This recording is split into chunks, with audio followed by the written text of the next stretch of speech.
I think that when a lot of Americans think of Britain and they see Tony Blair's support for the U.S. and the war in Iraq, and they say, boy, thank heavens we have that ally in Europe on our side. But you argue in your book that that may not be really accurate.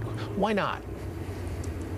Well, it's a shameful and shocking thing to report, but Tony Blair is pretty well isolated in Britain. He's isolated even within his own cabinet, he's isolated within the Labour Party, the ruling Labour Party, and he's isolated within the population, which believes that he is a poodle, in quotes, of George Bush's America in the war in Iraq in particular. Britain is consumed at the moment by a virulent anti-Americanism and anti-Israelism, which drives all common sense out of the window, I'm afraid, in public debate.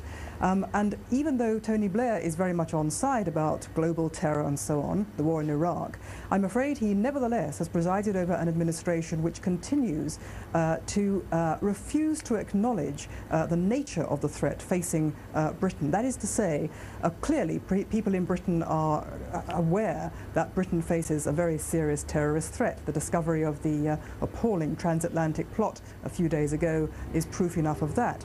But what people in Britain, in our establishment, in our ruling political class, even in the security establishment, the police, the intelligence service, what they refuse to acknowledge is the nature of this terrorism, that it's based in religion, that it's based in the Islamic Jihad, that what we are facing is a global war of religion.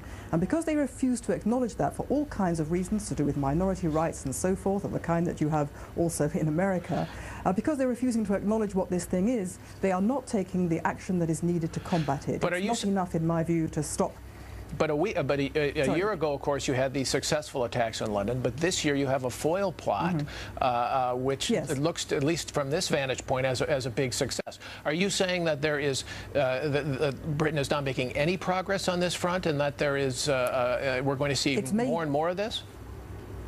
Well, it's certainly made some progress, and all credit to our security authorities for foiling this appalling transatlantic plot, but at the same time, we are told there are literally dozens and dozens of other plots currently underway, currently being investigated by our security forces. And the point I'm making is this, that while Britain's intelligence and security and policing people have undoubtedly wised up to the need to thwart these terrorist plots before they come to their appalling fruition and break up terrorist cells, that in my view is not enough. What they have to be doing, what the country should be doing, is addressing the ideas, the demented and paranoid ideas that are driving people to these monstrous and inhuman acts. And that is what Britain is not doing. It is not saying we are simply not going to tolerate people in the Muslim community being preached and being taught hatred of Jews, hatred of America, hatred of the West, sedition, the desire to overturn the country. We're not going to put up with that. Are you saying, Britain is simply not saying that. Are you saying that they should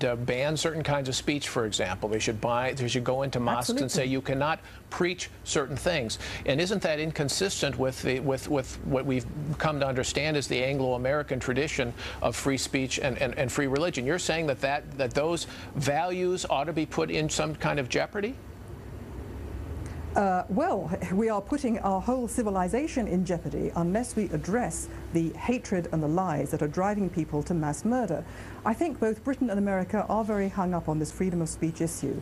Freedom of speech is rightly a very important value in our society, but if it is abused so that our society is potentially destroyed, that's not very sensible. In the past, we understood this. In the past, we understood there were ideas that could kill, that there were ideas that no society should be expected to tolerate if they were a direct threat to that society.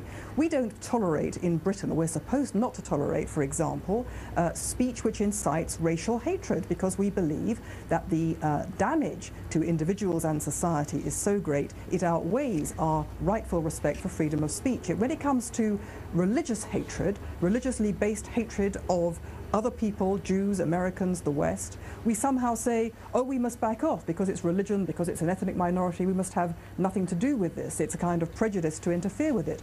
Well, I think this is madness, because we are turning a blind eye to the ideas which are driving people to these monstrous and inhuman acts. What about our security?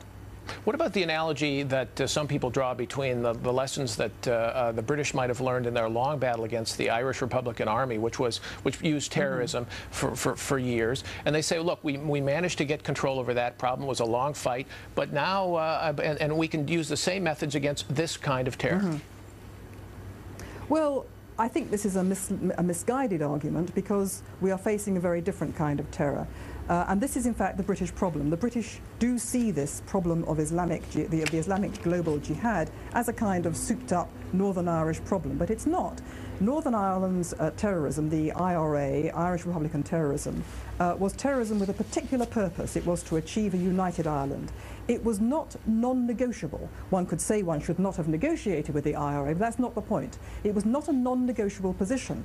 The Islamic Jihad is a non-negotiable position. The Islamic Jihad says, we're in the business of destroying Western civilization, of overturning Western societies, of destroying America, of destroying Britain, and turning them into Islamic societies, and of murdering large numbers of people to that end. Now, that is a non-negotiable position.